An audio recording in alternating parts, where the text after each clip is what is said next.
우리는 살아가면서 끊임없이 나는 누구인가라는 질문과 마주하게 됩니다. 때로는 외부의 기대에 맞춰 가면을 쓰기도 하고, 때로는 스스로도 이해하기 어려운 내면의 갈등에 봉착하기도 합니다. 이러한 혼란 속에서 우리는 진정한 자신을 찾고 온전한 삶을 살아가기 위해 고뇌하곤 합니다. 오늘 우리는 이러한 인간 내면의 깊은 여정을 탐구한 위대한 정신분석학자 칼 융의 분석 심리학을 통해 진정한 나를 찾아가는 길을 함께 모색해보고자 합니다.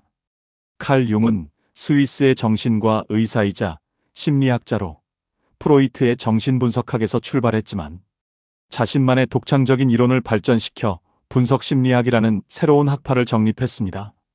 그는 인간 정신을 의식과 무의식이라는 두 영역으로 나누어 설명했으며, 특히 무의식의 중요성을 강조하면서 집단 무의식과 원형이라는 개념을 제시하여 인간 정신의 심오한 측면을 조명했습니다. 이러한 융의 심리학은 단순히 정신질환을 치료하는 것을 넘어 개인이 자신의 삶을 주체적으로 이해하고 더 나아가 온전한 자기를 실현하는 과정을 돕는데 중점을 두고 있습니다. 그렇다면 칼 융의 분석 심리학이 궁극적으로 추구하는 목표는 무엇일까요? 바로 의식과 무의식이 조화를 이루어 온전한 자기를 찾는 것입니다. 융은 이를 자기 실현 혹은 개성화라고 명명했습니다. 개성화는 개인이 자신의 고유한 존재 가치를 깨닫고 내면의 모든 요소들을 통합하여 온전한 존재로서 거듭나는 평생에 걸친 여정을 의미합니다. 이는 단순히 특정 목표를 달성하는 것을 넘어 자신의 본질적인 자아를 발견하고 발전시키는 과정이라고 할 수 있습니다. 분석 심리학에서 말하는 자기란 무엇일까요? 자기는 인간 정신을 구성하는 의식과 무의식 영역이 분리되지 않고 전체 정신으로서 잘 조화를 이루고 있는 상태를 의미합니다. 이는 개인이 자신의 의식적인 자아, 즉 에고에만 머무르지 않고 무의식 속에 숨겨진 다양한 측면들까지도 통합하여 포괄적인 인격을 형성할 때 도달할 수 있는 이상적인 상태입니다. 이러한 자기는 개성의 중심이자 삶의 의미를 부여하는 원천이 되며 개인이 자신의 잠재력을 최대한 발휘하고 삶의 목적을 찾아가는데 중요한 역할을 합니다. 프로이트의 정신분석학이 주로 과거의 경험과 무의식적인 충동에 초점을 맞추어 신경증의 원인을 탐구했다면, 칼 융의 분석 심리학은 한 걸음 더 나아가 인간의 정신이 지닌 창조적이고 발전적인 측면에 주목합니다. 융은 인간이 단순히 과거의 그림자에 갇혀 있는 존재가 아니라 끊임없이 성장하고 변화하며 진정한 나를 찾아가는 존재라고 보았습니다.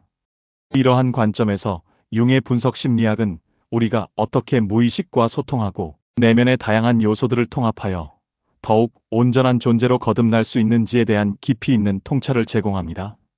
이제 우리는 융이 제시한 복잡하지만 흥미로운 개념들, 즉 페르소나, 그림자, 아니마 아니무스, 그리고 자기 원형을 통해 무의식이 어떻게 우리의 삶을 이끌고 성장을 돕는지 명쾌하게 설명해 드리겠습니다. 첫 번째로 살펴볼 개념은 페르소나입니다. 페르소나는 라틴어로 가면을 의미하는 단어에서 유래했습니다. 융은 우리가 사회생활을 하면서 타인에게 보여주는 외적인 인격, 즉 사회적 가면을 페르소나라고 불렀습니다. 이는 사회적 역할이나 상황에 따라 적절하게 행동하기 위해 우리가 착용하는 일종의 보호장치입니다. 예를 들어 직장에서는 능력 있는 전문가의 모습을, 가정에서는 자상한 부모의 모습을, 친구들과는 유쾌한 친구의 모습을 보여줄 수 있습니다. 이러한 페르소나는 사회 적응에 필수적이며 우리의 사회생활을 원활하게 만들어줍니다.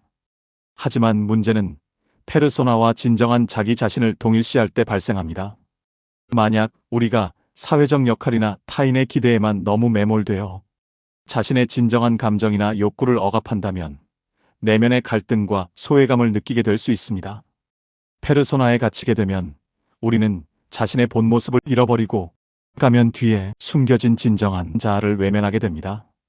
융은 건강한 페르소나는 유연하고 적절하게 사용되어야 하며 자신의 진정한 자아와 적절한 균형을 이루어야 한다고 강조했습니다. 즉, 우리는 페르소나를 통해 사회와 소통하면서도 내면의 진정한 자신을 잊지 않고 존중해야 한다는 것입니다. 페르소나를 지나치게 강화하거나 혹은 반대로 완전히 부정하는 태도 모두 우리의 내면 균형을 해칠 수 있습니다. 사회적 역할 수행의 중요성을 인정하면서도 그 역할이 나의 전부가 아님을 인지하고 진정한 내면의 소리에 귀 기울이는 지혜가 필요합니다. 그렇지 않으면 우리는 가면 속에 갇혀버린 채 자신도 모르게 타인의 시선과 평가에 의존하는 삶을 살게 될 위험이 있습니다. 융은 페르소나가 우리의 자아를 보호하는 기능도 하지만 동시에 진정한 자아의 성장을 방해할 수 있음을 경고했습니다. 그러므로 우리는 페르소나를 의식적으로 인식하고 필요에 따라서는 과감하게 벗어던질 줄 아는 용기가 필요합니다. 두 번째 중요한 개념은 그림자입니다. 그림자는 우리가 의식적으로 인정하기 싫어하고 억압하는 어둡거나 부정적인 측면들을 의미합니다. 이는 우리의 본능적인 욕구, 사회적으로 용납되지 않는 충동, 열등감, 분노, 질투 등 다양한 형태로 나타날 수 있습니다. 우리는 이러한 그림자를 종종 부정하고 숨기려 하지만 그림자는 사라지지 않고 무의식 속에 잠재되어 있다가 예기치 않은 순간에 우리의 행동이나 감정에 영향을 미칩니다. 융은 그림자를 단순히 부정적인 것으로만 보지 않았습니다. 오히려 그림자는 우리의 잠재적인 에너지와 창조성의 원천이 될 수 있다고 보았습니다. 그림자를 인정하고 통합하는 과정을 통해 우리는 자신의 약점뿐만 아니라 숨겨진 강점과 가능성도 발견할 수 있습니다. 예를 들어 우리가 부정적으로 여기는 게으름이라는 그림자 속에는 휴식과 재충전의 욕구가 숨어 있을 수 있으며 분노라는 그림자 속에는 불의에 저항하는 정의감이 내재되어 있을 수도 있습니다. 그림자를 통합하는 것은 자기 인식을 높이고 자신의 전체성을 받아들이는 데 중요한 단계입니다. 우리는 자신의 어두운 면을 인정하고 이해함으로써 더욱 온전하고 균형 잡힌 인격을 형성하는 데 기여합니다. 그림자를 직면하는 과정은 결코 쉽지 않습니다. 우리는 보통 자신의 어두운 면을 인정하기를 꺼려하며 그것이 존재하지 않는다고 애써 부정하려 합니다. 그러나 융은 그림자를 외면할수록 그것은 더욱 강력한 힘을 발휘하여 우리를 조종하거나 예상치 못한 방식으로 표출될 수 있다고 경고했습니다. 그림자를 통합한다는 것은 우리가 그것을 좋아하는 것을 의미하는 것이 아니라 그것이 우리 안에 존재함을 인정하고 그 에너지를 의식적인 방향으로 건설적으로 활용하는 법을 배우는 것을 의미합니다. 예를 들어 공격성이라는 그림자를 무조건 억압하는 대신 그 에너지를 생산적인 경쟁이나 목표 달성을 위한 추진력으로 전환할 수 있습니다. 이러한 그림자 작업은 진정한 자기인식과 성숙을 위한 필수적인 과정입니다. 세 번째 개념은 아니마와 아니무스입니다. 융은 모든 인간의 무의식 속에는 이성으로서의 반대성의 특성을 지닌 원형이 존재한다고 보았습니다. 남성의 무의식 속에는 여성적인 측면인 아니마가, 여성의 무의식 속에는 남성적인 측면인 아니무스가 존재한다는 것입니다. 아니마는 남성에게서 발견되는 감성, 직관, 관계, 지향성, 부드러움 등을 나타내며 아니무스는 여성에게서 발견되는 이성, 논리, 주도성, 독립심 등을 상징합니다. 융은 이 아니마와 아니무스를 통합하는 것이 개성화 과정에 매우 중요하다고 보았습니다. 남성은 자신의 아니마를 인식하고 통합함으로써 감성적인 측면을 개발하고 타인과의 관계에서 깊은 이해를 얻을 수 있으며 여성은 자신의 아니무스를 인식하고 통합함으로써 논리적인 사고와 주도성을 발휘하여 자신의 잠재력을 최대한 펼칠 수 있습니다. 아니마와 아니무스의 통합은 개인이 자신의 내면에 존재하는 양성성을 인정하고 균형 잡힌 인격을 형성하는 데 필수적인 요소입니다. 이는 우리 내면의 남성성과 여성성을 조화롭게 발전시켜 삶의 모든 영역에서 더욱 풍요로운 경험을 할 수 있도록 돕습니다. 아니마와 아니무스는 단순한 성적 정체성을 넘어 우리 안의 양극성을 대표하는 상징적인 존재입니다.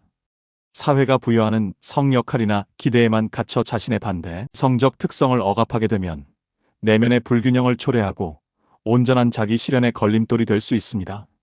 예를 들어 남성이 자신의 아니마적 특성인 감정 표현이나 공감 능력 발달을 소홀히 한다면 타인과의 관계에서 어려움을 겪거나 정서적으로 메마른 삶을 살 수도 있습니다. 마찬가지로 여성이 아니무스적 특성인 논리적 사고나 주도성을 충분히 발휘하지 못하면 자신의 잠재력을 충분히 실현하지 못하고 수동적인 역할에 머무를 수 있습니다. 아니마와 아니무스의 통합은 이러한 고정관념을 넘어 우리 안의 모든 잠재력을 깨우고 활용하는 것을 의미합니다. 이는 남성이 여성적인 면을, 여성이 남성적인 면을 인정하고 수용함으로써 더욱 입체적이고 풍부한 인격을 완성하는 과정입니다. 마지막으로 살펴볼 개념은 자기 원형입니다. 융은 무의식의 가장 깊은 층에 존재하는 집단 무의식의 핵심을 자기 원형이라고 보았습니다. 자기 원형은 모든 인간에게 보편적으로 존재하는 원초적인 이미지나 패턴으로 개성화 과정의 중심이자 통합의 목표가 됩니다. 이는 우리의 의식적인 자아인 에고를 넘어서는 전체성의 상징이며 의식과 무의식의 모든 측면을 아우르는 궁극적인 목표라고 할 수 있습니다. 자기 원형은 종종 만다라, 신성한 아이, 현명한 노인, 영웅 등 다양한 상징적인 형태로 꿈이나 신화, 종교 등에서 나타납니다. 이러한 상징들은 우리에게 내면의 지혜와 완전성을 향한 길을 제시하며 개인이 자신의 진정한 잠재력을 깨닫고 온전한 존재로 거듭나도록 이끌어줍니다. 자기 원형을 실현하는 것은 삶의 의미와 목적을 발견하고 자신의 고유한 본질을 찾아가는 궁극적인 여정이라고 할 수 있습니다. 자기 원형은 개성화 과정의 궁극적인 지향점이자 우리 내면의 통합된 신성한 중심입니다. 그것은 에고가 세상과 상호작용하는 의식적인 중심이라면 자기는 전체적인 정신의 중심이자 목표가 됩니다. 자기는 단순히 개인적인 경험을 초월하여 인류 전체의 공통된 정신적 유산인 집단 무의식으로부터 오는 원형적인 힘을 가지고 있습니다. 이러한 자기 원형을 인식하고 통합하는 것은 우리에게 삶의 깊은 의미와 목적을 부여하며 내면의 혼란과 갈등을 넘어 평화와 조화를 가져다 줍니다. 자기 원형의 실현은 개인이 자신의 진정한 자아를 발견하고 그 자아를 통해 세상과 조화롭게 연결되는 과정을 의미합니다. 융은 이처럼 페르소나, 그림자, 아니마 아니무스, 그리고 자기 원형과 같은 개념들을 통해 인간 무의식의 복잡한 구조를 설명하고 우리가 어떻게 이들을 인식하고 통합하여 온전한 자기를 실현할 수 있는지에 대한 통찰을 제공했습니다. 이러한 개념들은 단순히 학문적인 이론에 그치지 않고 우리 자신의 내면을 이해하고 삶의 의미를 찾아가는데 실질적인 도움을 줄 수 있습니다. 우리는 이 강의를 통해 나도 몰랐던 내면의 깊이를 이해하고 더 온전한 자기로 나아가는 실질적인 통찰을 얻을 수 있을 것입니다. 융의 분석 심리학은 우리에게 자신을 깊이 들여다보고 내면의 다양한 측면들을 인정하며 그것들을 통합하여 더욱 풍요롭고 의미 있는 삶을 살아갈 수 있는 길을 제시합니다. 진정한 나를 찾아가는 여정은 결코 쉽지 않지만 그 과정에서 우리는 자신을 더 깊이 이해하고 삶의 진정한 목적을 발견하며 궁극적으로는 온전한 행복과 만족을 얻을 수 있을 것입니다. 이제 우리는 이 모든 개념들을 종합하여 융의 분석 심리학이 어떻게 진정한 나를 찾아가는 여정을 돕는지에 대해 더 깊이 논의해보고자 합니다. 융의 분석 심리학은 단순히 이론적인 지식을 제공하는 것을 넘어 우리의 일상생활 속에서 자신을 이해하고 성장하는 데 실제적인 도움을 줍니다. 예를 들어 우리가 사회생활에서 겪는 갈등이나 내면의 불안감은 종종 페르소나와 진정한 자기 사이의 불균형 혹은 그림자의 억압에서 비롯될 수 있습니다. 이러한 상황에서 융의 개념들을 적용하여 자신의 페르소나를 점검하고 억압된 그림자를 인식하며 아니마 아니무스를 통해 내면의 균형을 찾아간다면 우리는 훨씬 더 건강하고 만족스러운 삶을 살아갈 수 있을 것입니다. 융은 꿈의 분석 또한 무의식과 소통하고 개성화 과정을 돕는 중요한 도구라고 보았습니다. 꿈은 무의식이 우리에게 보내는 메시지이며 우리가 의식적으로 인식하지 못하는 내면의 갈등이나 욕구, 그리고 앞으로 나아갈 방향에 대한 통찰을 담고 있습니다. 꿈속의 상징들을 이해하고 해석함으로써 우리는 무의식의 지혜를 얻고 개성화 과정에서 필요한 다음 단계를 파악할 수 있습니다. 예를 들어 반복적으로 나타나는 꿈의 패턴이나 특정 상징들은 우리의 그림자, 아니마 아니무스 또는 자기 원형과 관련된 중요한 메시지를 전달할 수 있습니다. 이러한 꿈의 메시지에 귀 기울이는 것은 자신을 더 깊이 이해하고 내면의 통합을 이루는데 매우 중요한 역할을 합니다. 또한 융은 신화, 종교, 예술 등 인류의 문화적 산물들을 집단 무의식의 표현으로 보았습니다. 그는 이러한 문화적 요소들이 보편적인 인간 경험과 원형적인 이미지들을 담고 있으며 우리가 자신의 내면을 이해하고 개성화 과정을 촉진하는데 중요한 자원이 될 수 있다고 주장했습니다. 예를 들어 영웅 신화 속 주인공의 여정은 우리 자신의 삶의 여정과 다르지 않으며, 고난과 역경을 극복하고 성장하는 영웅의 모습은 우리 내면의 자기 원형을 상징하는 것일 수 있습니다. 이러한 신화와 상징들을 탐색함으로써 우리는 자신의 삶의 의미를 발견하고 인류의 보편적인 지혜와 연결될 수 있습니다. 융의 분석 심리학은 개인의 성장뿐만 아니라 집단과 사회의 이해에도 중요한 통찰을 제공합니다. 그는 집단 무의식이 개인의 행동과 문화에 미치는 영향을 강조하며, 우리가 속한 사회나 문화가 어떻게 우리의 정신에 영향을 미치는지에 대한 새로운 시각을 제시했습니다. 이는 우리가 타인을 이해하고 사회적 갈등을 해결하며 더욱 조화로운 공동체를 만들어가는데 기여할 수 있습니다. 융은 더 나아가 이러한 개성화 과정이 단순히 개인적인 차원에 머무르지 않고 궁극적으로는 사회 전체의 건강과 발전에도 기여한다고 보았습니다. 각 개인이 자신의 온전한 자기를 실현할 때 그 사회는 더욱 창조적이고 포용적이며 지혜로운 방향으로 나아갈 수 있다는 것입니다. 따라서 융의 분석 심리학은 개인의 정신 건강을 넘어 인류의 보편적인 정신적 성숙을 지향한다고 볼 수 있습니다. 이처럼 분석 심리학은 인간의 존재 의미와 삶의 방향성에 대한 깊은 질문을 던지며 우리 스스로 답을 찾아가는 여정을 격려합니다. 궁극적으로 융의 분석 심리학이 우리에게 전하고자 하는 메시지는 바로 자신이 되는 용기입니다. 우리는 사회의 기대, 타인의 시선, 그리고 내면의 그림자로부터 벗어나 자신의 진정한 본질을 찾아가는 용기가 필요합니다. 이 과정은 때로는 고통스럽고 어렵겠지만 자신의 내면을 깊이 탐구하고 통합하는 과정을 통해 우리는 비로소 온전한 자기로 거듭날 수 있습니다. 융이 말하는 개성화는 한 번에 완성되는 것이 아니라 평생에 걸쳐 지속되는 역동적인 과정입니다. 우리는 끊임없이 새로운 경험을 하고 새로운 도전에 직면하며 그 과정에서 자신의 내면을 재평가하고 통합해야 합니다.